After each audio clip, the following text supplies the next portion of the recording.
When I saw my sister standing on that wide front porch holding keys that weren't meant for her, something old and bitter finally came back to life inside me.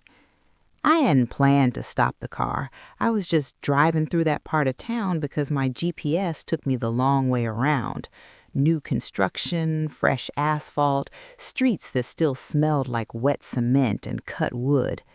It was the kind of neighborhood my mother used to slow down for, craning her neck, saying things like, "Imagine living somewhere so quiet you could hear your own thoughts." That's when I saw my sister. She stood there laughing, sunlight catching the gold hoops in her ears, one hand resting on her hip like she belonged there, like she'd always belonged there. Behind her was a two-story house with cream-colored siding, a porch wide enough for rocking chairs, and windows that reflected the sky so cleanly it almost hurt to look at. A realtor sign leaned crookedly in the lawn, the red "Sold" stickers slapped across it. My foot hovered over the brake. My chest tightened in that familiar way, like a belt pulled one notch too far. Because 3 years earlier, my sister had looked me straight in the eye and said, "There's nothing left." She'd said it calmly, almost gently, like she was telling me the weather had changed. The inheritance is gone. Mom had more debt than we knew, credit cards, medical bills.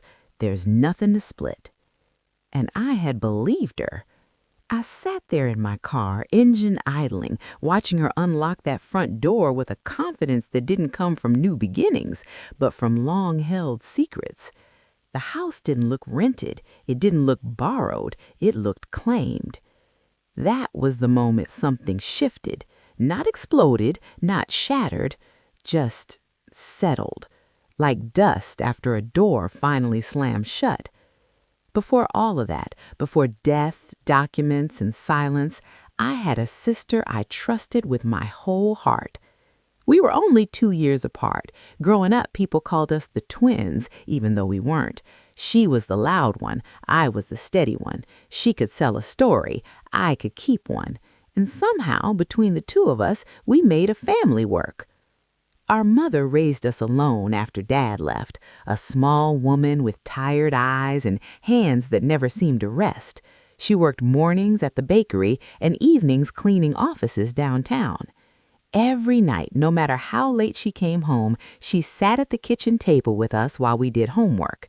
The smell of yeast and lemon cleaner clung to her clothes. It's funny the things you remember. Mom wasn't rich, but she was careful. She kept envelopes labeled in her neat handwriting, bills, groceries, emergency, and one tucked in the back of a drawer simply marked girls. She used to say, "I may not have much, but what I have will be yours." When she got sick, everything slowed down. The house felt heavier, quieter. I moved back in to help. My sister visited when she could. She had a life, a job across town, things that pulled at her time. I didn't resent her for it. I told myself we were doing our parts differently. Mom passed on a Tuesday morning, rain tapping lightly against the hospital window. She squeezed my hand once, like she was saving her strength for something else, then let go. The days after blurred together, casseroles, condolences, paper stacks too high. My sister and I sat on the couch one evening, knees almost touching, exhaustion filling the space between us. "We'll sort everything out," she said, "together." I believed her then, too. The will was simple, the house was paid off, a modest savings account, a small life insurance policy. Nothing dramatic, nothing hidden. At least that's what I thought. But then came the phone call. My sister asked me to meet her at a coffee shop near her office. She was already there when I arrived, stirring her drink over and over, even though the cream had long since blended. She said, "I talked to the lawyer," not meeting my eyes. "There's a problem." I waited. The air smelt of burnt espresso and cinnamon pastries. Mom had more debt than we realized, medical bills from the last year, some old credit cards. It ate everything up. My mouth went dry. Everything? She nodded. I'm sorry. I remember staring at her hands. Her nails were freshly done, pale pink, perfect. So, there's nothing? I asked. She reached across the table and squeezed my wrist. I wish I had better news. I didn't argue, I didn't ask for paperwork, I didn't call the lawyer myself. I was tired, grieving, and she was my sister. I went back to my life, a small apartment with thin walls, a job that barely covered rent. I sold Mom's old car because I couldn't afford the insurance. I told myself money wasn't the point, that Mom wouldn't want us fighting. Some nights, though, when the radiator clanged too loud and sleep wouldn't come, I wondered how something so solid, years of saving, of sacrifice, could just vanish. But I pushed the thought away. Until the house, until the keys, until the porch that looked like the future I never got to step into. I didn't confront her that day. I didn't even wave. I drove home with my hands shaking on the steering wheel, memories lining up in my mind like dominoes waiting to fall. Her new clothes, her sudden vacations, the way she'd stopped complaining about money altogether. And beneath it all, a quiet, painful question I'd been too loyal to ask before. What if it was never gone at all? I sat in my car outside my apartment long after the engine went quiet, listening to the tick of cooling metal, feeling something inside me hardened, not into anger yet, but into resolute. Because if my sister had lied, I'd needed to know how deep it went. And this time, I wasn't going to look away. Not anymore. I didn't sleep much that night. Every time I closed my eyes, I saw that porch again, the clean lines of it, the confidence in the way my sister held those keys. I lay in bed listening to my upstairs neighbor pacing back and forth, the floorboards creaking like they were carrying secrets of their own. At some point, the radiator kicked on with a sharp hiss, and I thought of my mother's old house, the steady hum of it in winter, the way she used to rest her feet on the warm metal and sigh. The next morning, life insisted on continuing. I went to work, answered emails, smiled at the break room jokes. I microwaved leftover soup and burned my tongue because I wasn't paying attention. On the outside, nothing had changed. On the inside, a thin crack had opened, and everything I thought I knew about my sister started leaning toward it. We hadn't always been close in the way people imagine sisters to be.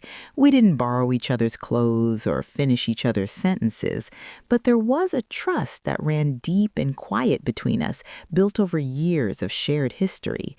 When she said something, I took it as fact. When she promised something, I believed it would happen. After Mom died, that trust became a kind of anchor. My sister handled the paperwork. She'd always been better at that sort of thing, decisive, confident, unafraid of official forms and firm handshakes. I was the one who sorted through Mom's things, folded her sweaters, pressed my face into them when the house felt too empty. We fell into our roles without ever talking about it. So when she told me the money was gone, I accepted it the way you accept bad weather. You don't like it, but you don't argue with the sky. Still, after seeing that house, small details from the past few years started drifting back to me, sharp and insistent. The Christmas she hosted for the first time, the way she brushed off my compliment about the new dining table. Oh, I got a good deal. The trip she took to Florida, posting photos of sunsets and cocktails. When I asked how she afforded it, she laughed. I've just been budgeting better. The offhand comment she made once about how Mom would have been proud of how things turned out. At the time, I thought she meant us. Now, I wasn't so sure.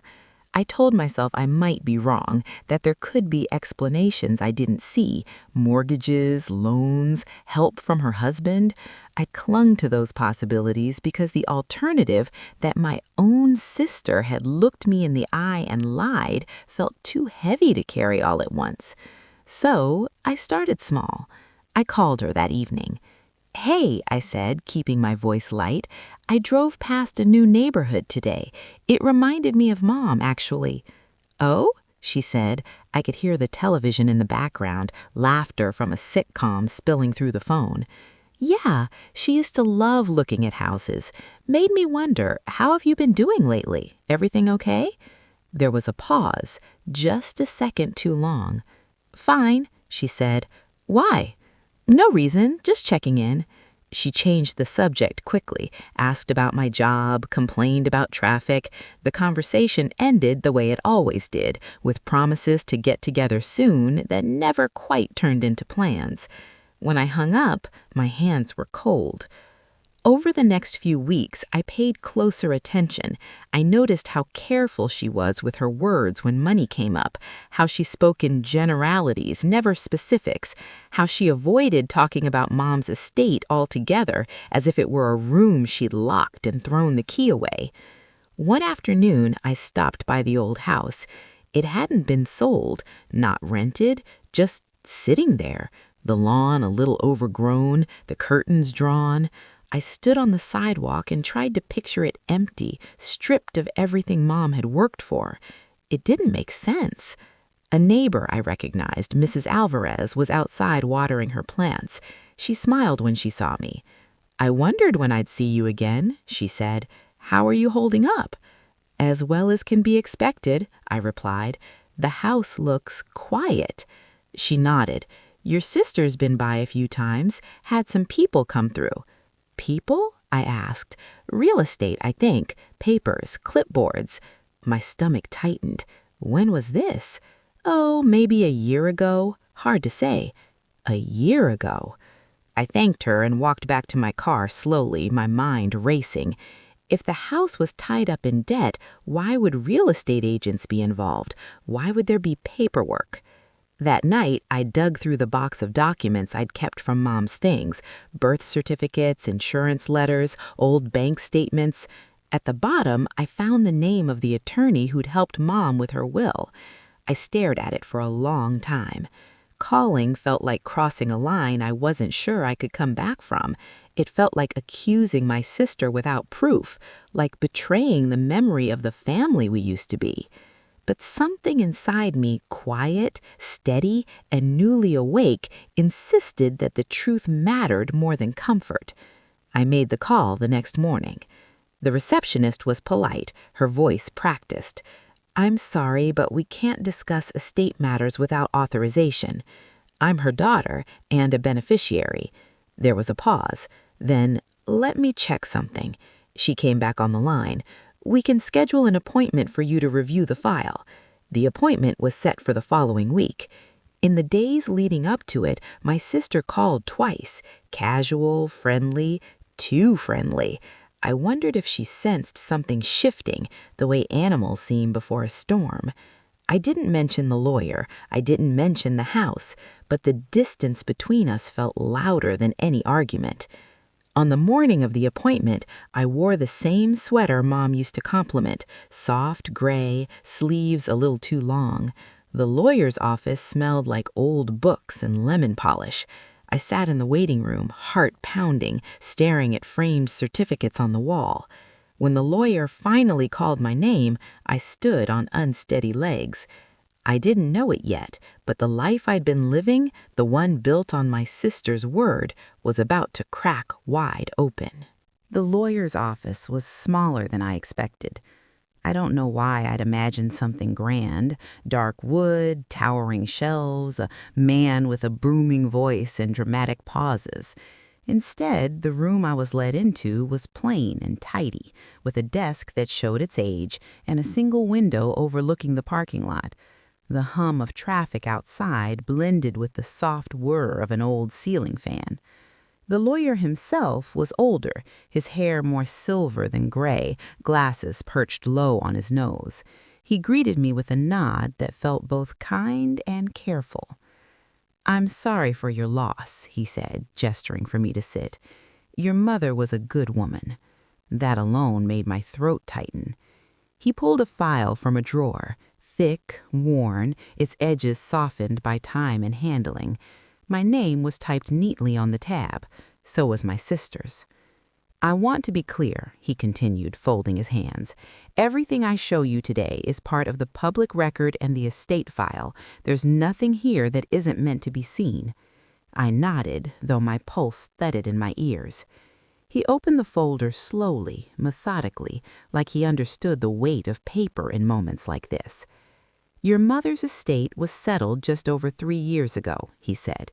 There were medical expenses, yes, some outstanding credit, but they did not exhaust the estate. My breath caught. They didn't? He shook his head. No, after debts were paid, there remained a balance. He slid a document across the desk. I stared at the numbers, my vision blurring at the edges. The balance wasn't enormous, but it wasn't nothing either. It was enough to have changed things for me, enough to have meant something. And the house? I asked, my voice barely above a whisper. The house was transferred and later sold. Sold? I repeated. He nodded again. Approximately 18 months after your mother's passing. I looked up at him, my hands trembling. To whom? The lawyer hesitated just for a fraction of a second. Then he said my sister's name. The room seemed to tilt. I don't understand, I said. She told me there was nothing left, that the debts took everything. He adjusted his glasses. Your sister was named executor. She handled the transactions. I swallowed hard. And my share? Another pause, this one heavier. It appears that your portion of the remaining assets was redirected. Redirected how? He slid another paper toward me, a bank statement, dates, transfers. The name on the account wasn't mine. It was hers. For a moment, all I could hear was the ceiling fan clicking softly with each rotation. I felt detached, like I was watching someone else's life unravel from a distance. So, I said slowly, choosing each word like it might break, she took it? The lawyer didn't say yes, he didn't say no, he simply said, the records indicate that the funds were moved with executor authorization. I sat there for a long time, staring at my sister's signature at the bottom of the page. I recognized it instantly, the sharp curve of the first letter, the decisive slash at the end, the same signature she used on birthday cards, on Christmas tags, on condolence notes. I thanked the lawyer. I don't remember standing up. I don't remember walking to my car. I only remember sitting behind the wheel afterwards, gripping it so tightly my knuckles ached, staring at nothing. Anger came later. At first, there was just grief. Not the raw grief of losing my mother, but a quieter, more corrosive kind. The grief of realizing that while I was mourning, trusting, struggling, my sister had been building something on top of my silence. I drove home and sat on the floor of my apartment, back against the couch, the documents spread out in front of me like pieces of a puzzle I hadn't known I was solving. Every transfer had a date, every signature a choice. The worst part wasn't the money, it was the ease of it. How simply she'd said the words, "There's nothing left." How gently she'd taken my wrist in the coffee shop, how she'd watched me downsize my life, sell Mom's car, skip meals some weeks, knowing the truth the whole time. I thought of all the times she'd looked at me since then, family dinners, phone calls, holidays. Had she felt guilty or relieved? I didn't sleep that night either.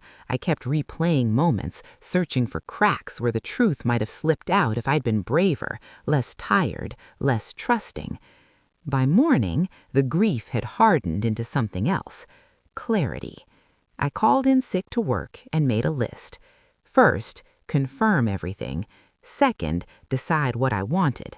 The lawyer had mentioned my options: legal action, mediation, formal demands, words that sounded heavy and distant.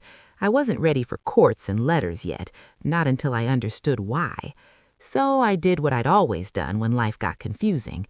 I went back to where it started, Mom's old house. I let myself in with the spare key I'd never returned.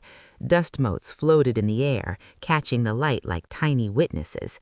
The house smelled faintly of old wood and lavender, the soap Mom used to buy in bulk. I walked through each room slowly. The living room where we'd watch TV together, the kitchen table where envelopes labeled girls once sat. In Mom's bedroom, I opened the closet and found a small metal box tucked behind a stack of folded linens. I remembered it instantly. Mom used to keep important things there, papers she didn't want misplaced.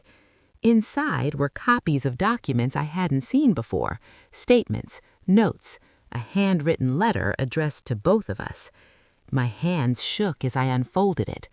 "My girls," it began. "I've tried to be fair in everything. Whatever I leave behind, I leave it to you both equally. Please take care of each other." Tears spilled onto the page, blurring the ink. Mom had trusted us, and my sister had broken that trust without hesitation. I sat on the edge of the bed for a long time, the letter in my lap, the weight of it pressing down on my chest. By the time I stood up, I knew one thing for certain. I wasn't going to let this stay buried. Not anymore. I didn't call my sister right away. That surprised me, even then. I'd always been the kind of person who addressed things head on, who believed misunderstandings could be cleared with honest conversation. But this didn't feel like a misunderstanding. It felt like a carefully constructed lie, layered over years, reinforced by my silence and her confidence. I needed to hear her version of the truth, but I needed to be ready first. So I took my time.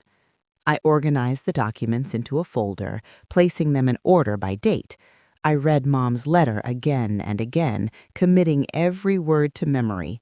The curve of her handwriting as familiar to me as my own. I imagined my sister standing in that same bedroom, opening that same metal box, reading that same letter, and choosing to ignore it. I wondered if she'd hesitated at all. When I finally did call her, my voice was steady. "Do you want to come by?" I asked. "I found some of Mom's things. Thought you might want to see them." There was a pause, then a light laugh.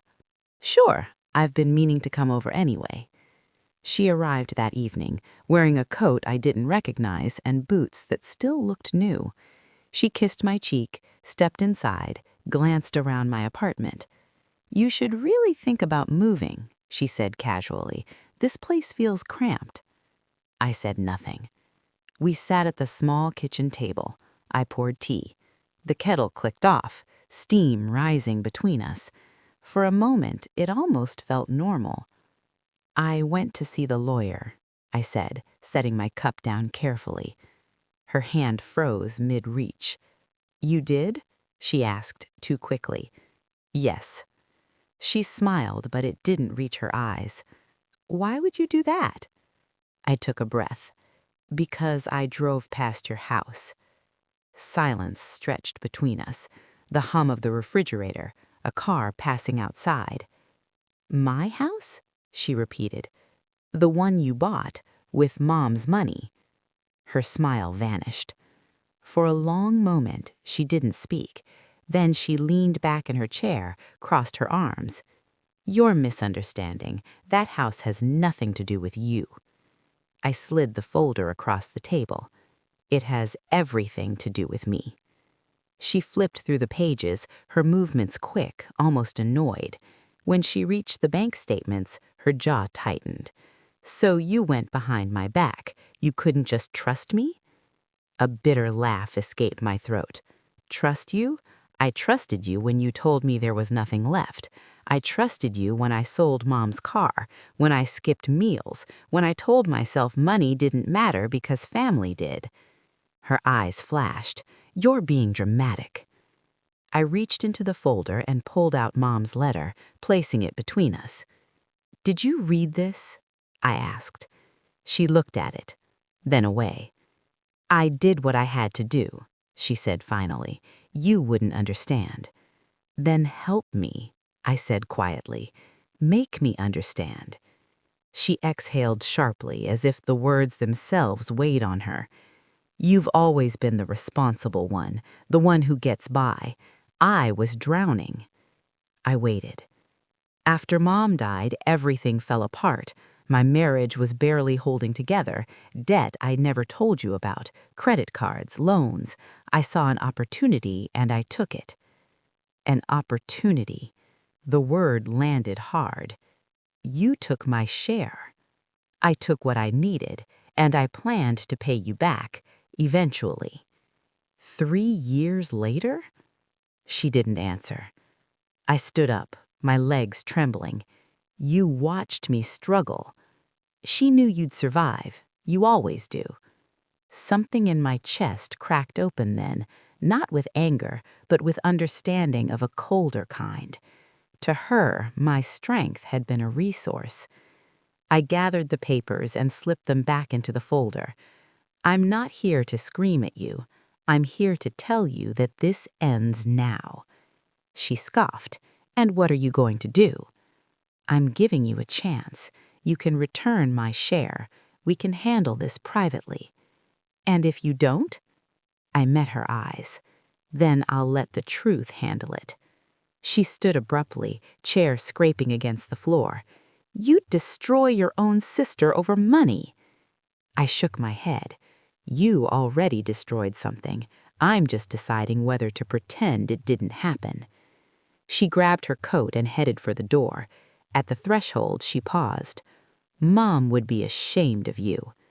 The words stung, but not the way she intended.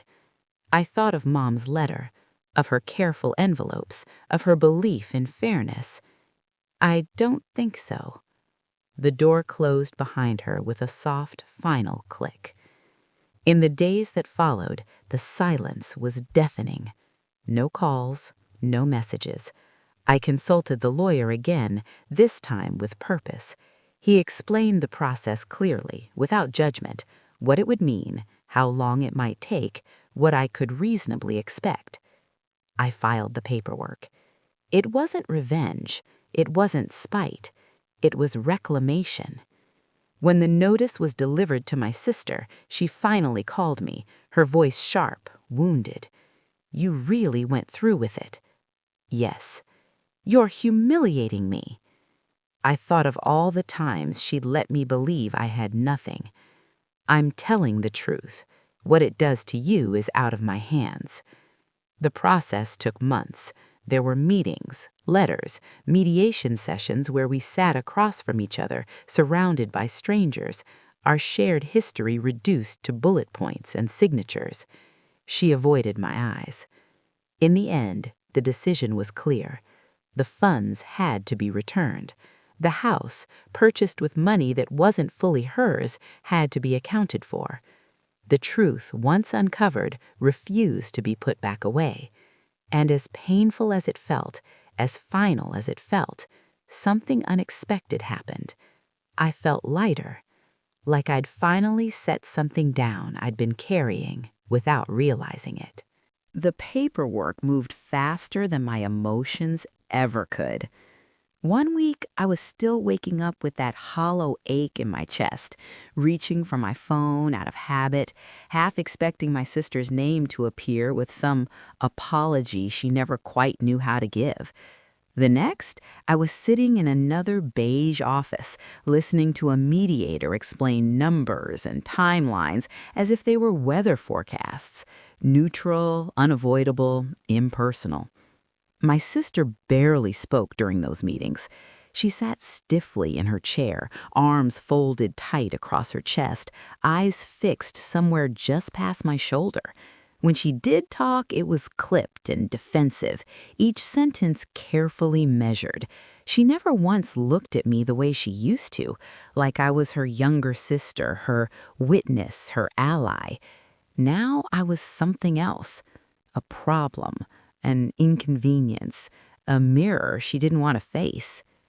At night, I replayed our childhood in fragments, the way she used to crawl into my bed during thunderstorms, how she cried when Dad left, even though she pretended not to care. I wondered when that softness hardened into something sharper, or if it had always been there, waiting for the right moment. The money came back in pieces, not all at once, not cleanly. There were transfers, delays, explanations that felt more like excuses. Some of it came from the sale of investments I didn't know she had.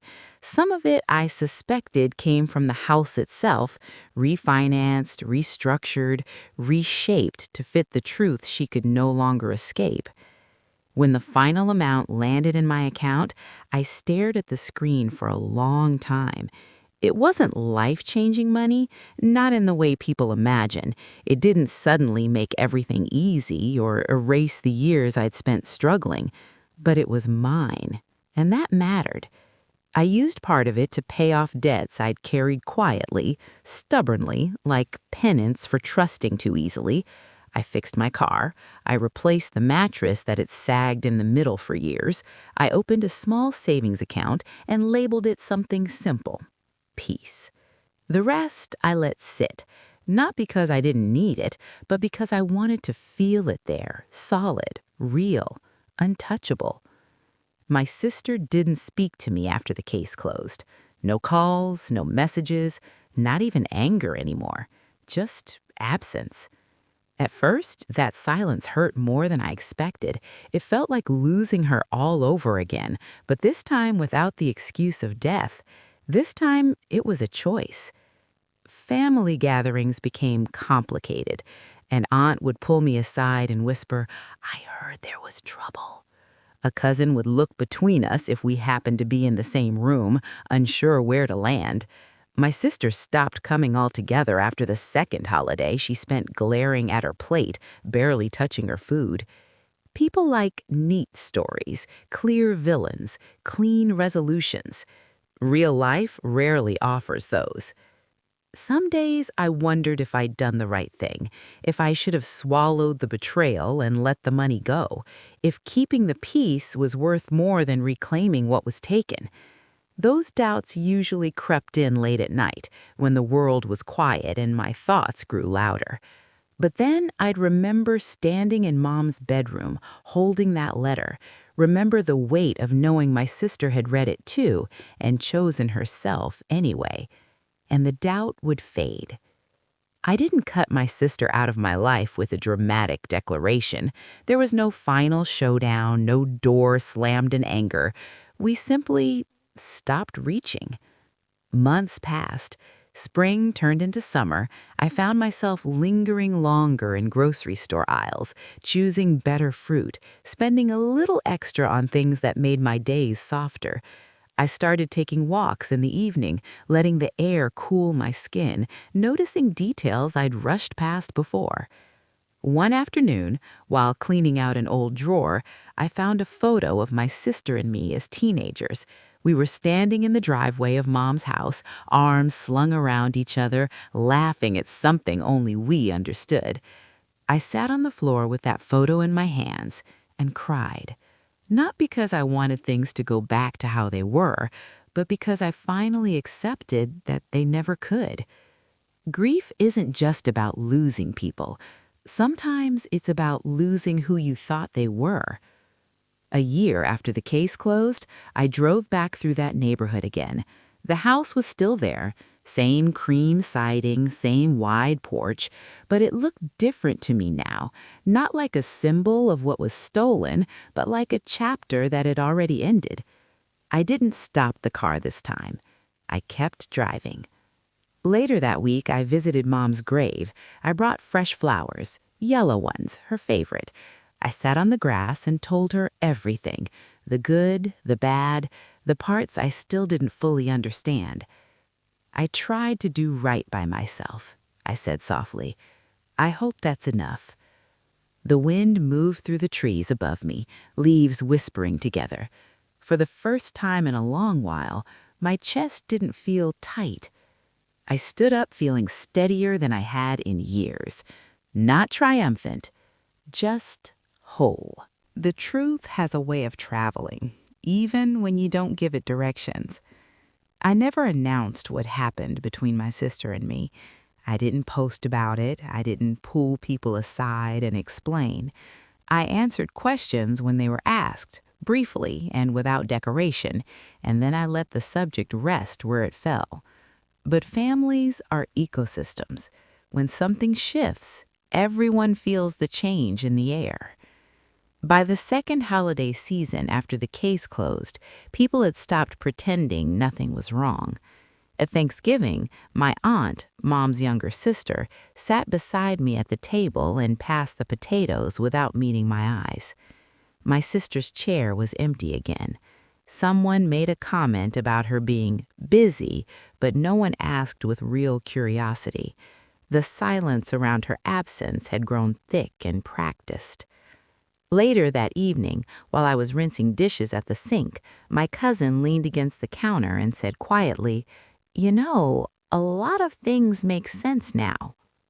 I didn't ask what she meant. I didn't need to. Stories surfaced in fragments. How my sister had insisted on handling all the paperwork alone, how defensive she'd gotten when anyone asked questions, how she'd suddenly stopped complaining about money even while others were tightening their belts. No one said the word stealing, not out loud, but it hovered there, unspoken and undeniable. What surprised me most wasn't the judgment, it was the disappointment. People had expected better from her. I had expected better from her. One afternoon, months later, she finally called. Her name lit up my phone while I was folding laundry, sunlight spilling across the floor.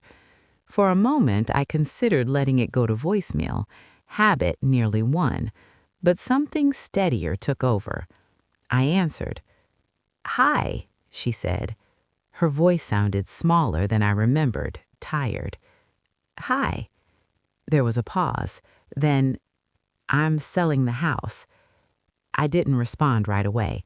I sat down on the edge of the bed, the phone warm against my ear. "Oh," I said finally. "I can't afford it anymore," she continued. "After everything." Everything. I thought of Mom's envelopes, of the metal box, of the letter written in careful ink. "I didn't call to fight," she added quickly. "I just thought you should know."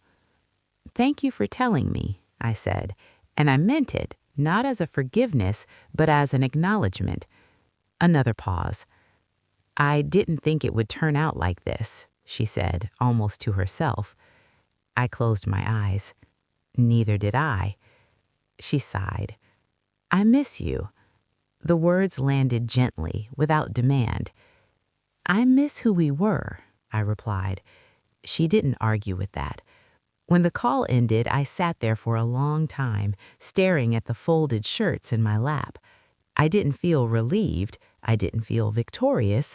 I felt clear. Clear that what we'd lost couldn't be repaired with apologies alone. Clear that accountability had changed her life in ways she was still reckoning with. Clear that I didn't need to carry her regret to validate my own choices. The household a few months later, I heard about it through an aunt who told me in a hushed voice like she was delivering bad news. I thanked her and went on with my day. That was another thing I'd learned through all of this. Other people's consequences don't have to become your burden. I focused on my own life instead. I took a class at the community center, something I'd always wanted to do but never made time for. I started cooking real meals again, the kind that filled the kitchen with warmth and smells that lingered.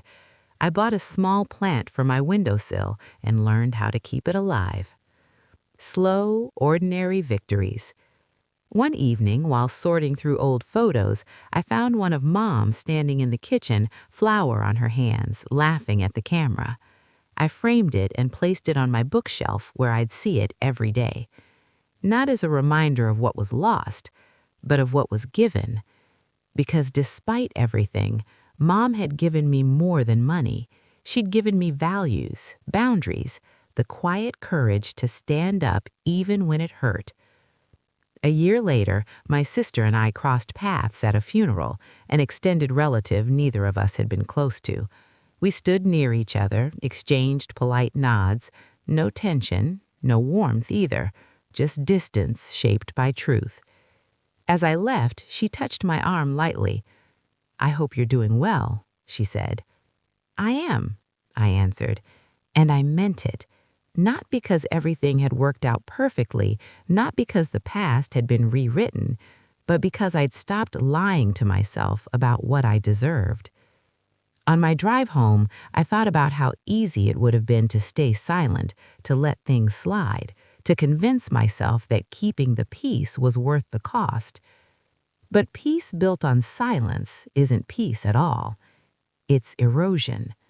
Little by little, it wears you down. I pulled into my driveway as the sun dipped low, the sky washed in soft oranges and pinks. I sat there for a moment before turning off the engine, breathing it in. For the first time in years, my life felt like it belonged to me again. Healing didn't arrive all at once. It came in pieces so small I almost missed them, like the way my shoulders no longer tensed when my phone buzzed, or how I stopped rehearsing imaginary conversations with my sister while brushing my teeth. It came in mornings when I woke up without that old familiar weight pressing against my ribs. I didn't celebrate the outcome of everything that had happened. There was no victory lap, no moment where I stood taller because someone else had been humbled. What I felt instead was quieter, steadier, a sense of alignment, like my life had been nudged back onto the path it was always meant to follow. I began to understand that grief doesn't end just because justice shows up. There was still grief for the sister I thought I had, for the version of our future where we would grow old together, trading phone calls about aching joints and recipes we'd finally perfected, for the idea that blood automatically meant loyalty. I let myself mourn that. Some evenings I'd sit on the couch with a cup of tea, the window cracked open to let in the sound of passing cars, and I'd think about Mom, about how she navigated disappointment without becoming bitter, how she held people accountable without losing herself in anger. I tried to do the same. I didn't forgive my sister in the way people like to talk about forgiveness, as a grand cleansing gesture that wipes everything clean. What I did instead was release the expectation that she would ever fully understand what she'd done to me. That expectation had been exhausting. Once I let it go, something inside me loosened. I started saying no more easily, to extra shifts that drained me, to family obligations that felt performative, to conversations that wanted me to explain myself again and again, as if my pain needed a jury. I said yes to things that made my days gentler, long walks, fresh flowers, a better chair for my living room. I even started volunteering once a week at the community center, not because I needed to give back, but because being around people quietly rebuilding their lives reminded me of my own resilience. One afternoon, a woman there told me, "You seem calm, like you've been through something and survived it." I smiled at that. "Something like that," I said. Time softened the sharpest edges. When I thought of my sister, it no longer felt like reopening a wound. It felt like touching a scar, still sensitive, still part of me, but no longer raw. I could acknowledge what we'd lost without wanting to run from the memory. I didn't reach out to her again, not out of spite, but out of clarity. Reconciliation requires honesty on both sides, and I had learned the hard way that love without accountability is just another kind of silence. On the anniversary of Mom's passing, I returned to her grave alone. I brought the same yellow flowers, placed them carefully, and sat in the grass like I always did. The cemetery was quiet, birds hopping between headstones, the world going on gently around me. "I think you'd understand," I said softly. "I hope you'd be proud." I didn't wait for an answer. I didn't need one anymore.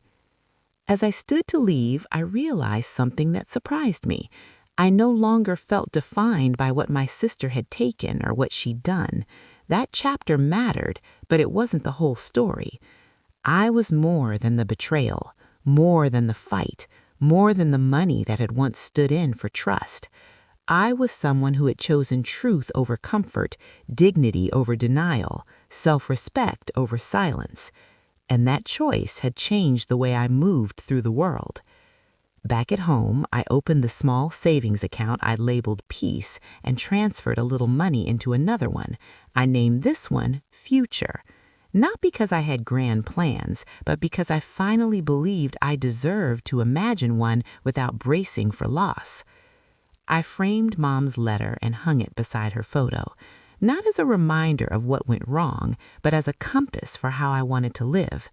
Whatever I leave behind one day, I want it to be clean, honest, unburdened by secrets.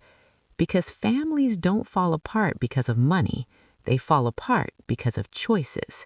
And sometimes holding yourself together means accepting that not everyone can come with you. I turned off the lights that night feeling something close to gratitude, not for what happened, but for who I became because I refused to look away. There's a quiet moment that comes after everything settles, after the paperwork is filed, after the calls stop coming, after the anger burns itself out and leaves behind something calmer, heavier, but more honest.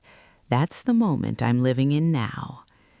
If you had asked me years ago who I trusted most in the world, I would have said my sister without hesitation, and losing that certainty hurt more than losing the money ever did, because money can be earned again. Trust, once broken, asks a different price. What this experience taught me, slowly, painfully, is that dignity sometimes looks like doing the hardest thing quietly. It looks like choosing truth even when it costs you relationships. It looks like standing up for yourself without needing applause. I didn't win anything. I reclaimed something, and in doing so, I learned that protecting your peace isn't selfish, it's necessary, especially in families where silence is often mistaken for love and endurance is praised more than honesty. If you're listening to this and you're carrying a secret hurt, something taken from you, dismissed or denied, please know this: you are not wrong for wanting clarity. You are not cruel for asking questions, and you are not weak for choosing yourself when others wouldn't choose you. Some people will never apologize in the way we hope. Some truths only come with consequences, not remorse. And sometimes healing doesn't mean things go back to how they were. It means they finally become what they're meant to be. I still love my sister in the way you love someone from a distance, with boundaries shaped by experience. And I love myself more honestly now because I no longer ask myself to disappear for someone else's comfort. So I'll leave you with this question, one I had to answer for myself. If the truth cost you a relationship but gave you back your peace, would you choose it? Tell me in the comments what you would have done. And if this story spoke to you, if it felt familiar or helped you feel less alone, please consider subscribing and supporting the channel. These stories live because you listen. Until next time, take care of your heart and don't ignore what it's trying to tell you. Time didn't rush me after that. It walked, slowly, steadily, without asking whether I was ready. I used to think closure was a single moment, some clear line you crossed, after which everything made sense. But what I learned, living inside the quiet aftermath, is that closure is more like a series of small permissions you give yourself. Permission to stop explaining. Permission to stop hoping someone will become who they already chose not to be. Permission to live well without waiting for approval. There were days I still thought of my sister first thing in the morning, not with anger, not even sadness, just a dull awareness, like touching a place where a tooth used to be with your tongue. You notice the absence before you remember why it's there. I stopped trying to replace that space. Instead, I let my life grow around it. I rearranged my apartment one Saturday afternoon, moving furniture I'd always told myself was good enough. I played music Mom used to hum while cooking, old soul songs that filled the rooms with warmth. I opened the windows and let the air move through everything, like I was giving the place permission to breathe again. That night, sitting on the floor with my back against the couch, I realized something small but important. I wasn't bracing anymore. For years, I'd lived with a low-grade tension, a constant readiness for disappointment. I'd learned it early, watching Mom stretch too thin, watching promises break quietly, watching love require endurance. Somewhere along the way, I'd mistaken that vigilance for strength. But real strength, I was learning, felt different. It felt like rest. I started spending more time with people who didn't need me to shrink or explain. Friends who listened without interrupting. Coworkers who respected boundaries without taking them personally. People who didn't confuse loyalty with silence. At a small dinner one evening, someone asked about my family. The question landed gently, without expectation. I paused, then answered honestly. I have a complicated relationship with my sister, but I'm okay. And I meant it. No justifications, no long backstory, no careful editing to protect someone else's image, just the truth. Later that night, walking home under streetlights that flickered like tired stars, I thought about how many times I'd swallowed my own needs to keep the peace. How many times I'd told myself, this is just how family is, when something felt wrong. I wished I could go back and sit beside my younger self at that coffee shop, the one staring at her sister's perfect nails, hearing the words, "there's nothing left," and choosing not to question them. I would tell her this: you are allowed to ask for proof. You are allowed to take up space. You are allowed to stop trusting someone who benefits from your silence. Most of all, I'd tell her that love doesn't require self-erasure. A few months later, I ran into someone who knew my sister well. She hesitated before speaking, then said, "She's been having a hard time." I nodded. I heard. There was an unspoken question hanging between us, sympathy perhaps, or expectation. I let it pass. I didn't need to be the keeper of my sister's redemption arc. That was her work now, not mine. When I got home, I made myself dinner and ate slowly, noticing how my body felt grounded, present. I realized that for the first time in years, I wasn't measuring my well-being against someone else's choices. That freedom felt radical. On the anniversary of the day I first saw my sister's house, the porch, the keys, the certainty, I marked it quietly. I took the day off work, went for a long walk, bought myself lunch somewhere bright and unhurried. I didn't feel haunted by that memory anymore. It had transformed. What once felt like betrayal now felt like revelation, the moment the truth finally asked to be acknowledged. The moment my life split into before and after, not because of what was taken from me, but because of what I chose to reclaim. I kept Mom's letter close, not because it reminded me of pain, but because it reminded me of intention, of fairness, of the quiet kind of love that doesn't ask you to disappear so someone else can thrive. Sometimes late at night, I imagine Mom watching me now, not judging, not disappointed, just observant.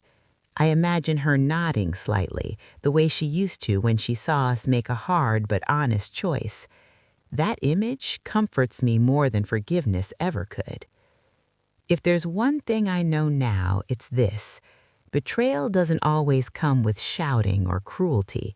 Sometimes it comes softly, wrapped in familiarity, delivered by someone who knows exactly how much you trust them. And healing doesn't always look like reconciliation.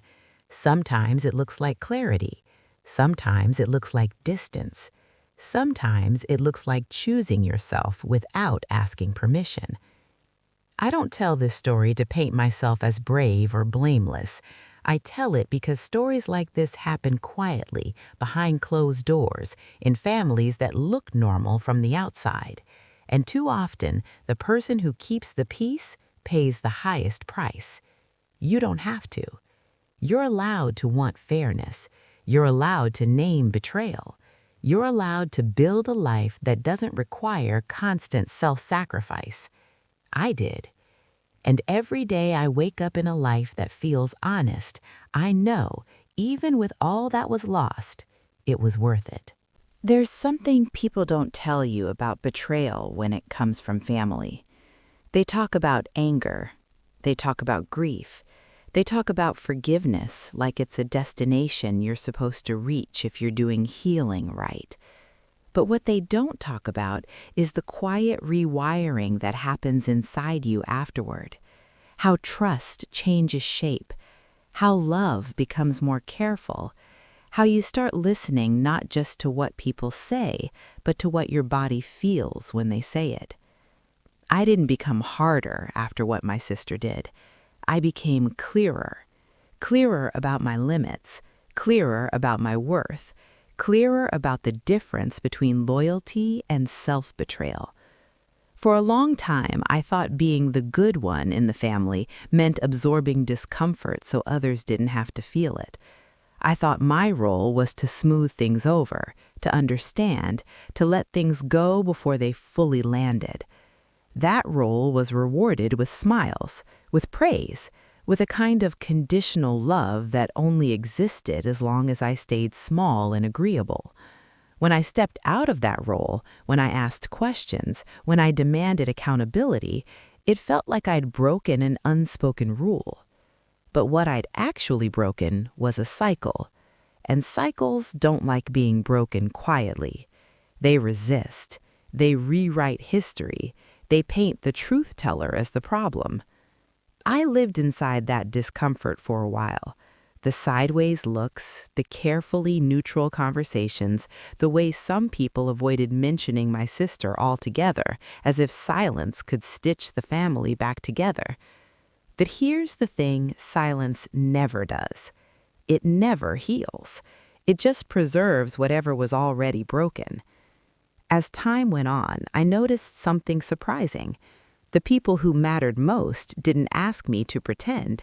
They didn't rush me toward forgiveness or tell me to be the bigger person. They didn't minimize what happened or suggest I should have known better. They simply said, "That must have hurt." And that was enough, because acknowledgement, real acknowledgement, is one of the most powerful forms of care there is. I began to understand that healing isn't about rewriting the past into something softer. It's about integrating the truth without letting it poison your future. I didn't stop loving my sister.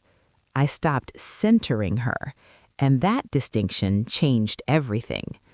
Love from a distance with boundaries is still love. It's just love that no longer requires you to bleed quietly. There are moments, even now, when I catch myself wondering who we might have been if things had gone differently, if she'd chosen honesty, if I had asked questions sooner, if our mother had lived long enough to see the truth unfold. But those thoughts don't spiral anymore. They pass through, because regret, I've learned, doesn't deserve permanent residence in your heart. What deserves space is growth. What deserves energy is the life you're still building. I took a class I'd always postponed because it felt selfish. I traveled somewhere small but meaningful just for myself. I learned how to say no without over-explaining and yes without guilt. Each of these choices felt like reclaiming a piece of myself that had been quietly set aside for years. And maybe that's the part of this story that matters most. Not the money, not the house, not even the betrayal itself, but the return to my own voice, the return to my own instincts, the return to a life that doesn't require permission. If you're listening to this and you're standing at the edge of a truth you're afraid to face, I want you to hear this clearly. You don't owe anyone your silence. You don't owe anyone your suffering. And you don't have to destroy yourself to keep a family intact. Families aren't preserved by lies. They're preserved by honesty, or they aren't preserved at all. Sometimes the bravest thing you can do is let things fall apart exactly as they need to, so something healthier can finally take root. I don't know what my sister's future looks like. I don't need to. What I know is this: My life feels lighter now, not because everything is perfect, but because everything is honest. And honesty, even when it costs you, is a kind of freedom. So I'll leave you with this, from one heart to another. If someone you loved betrayed your trust, if standing up for yourself meant standing alone, if choosing peace meant disappointing people who benefited from your silence, would you still choose yourself? I did. And if this story felt close to home, if it reminded you of something you've lived through or something you're still carrying, I hope it reminded you that you're not alone. Thank you for listening. Thank you for sitting with this story. And if you haven't already, consider subscribing and supporting the channel. These stories are shared so that quiet truths don't have to stay quiet forever. Until next time, be gentle with yourself and brave enough to listen when your heart asks for more.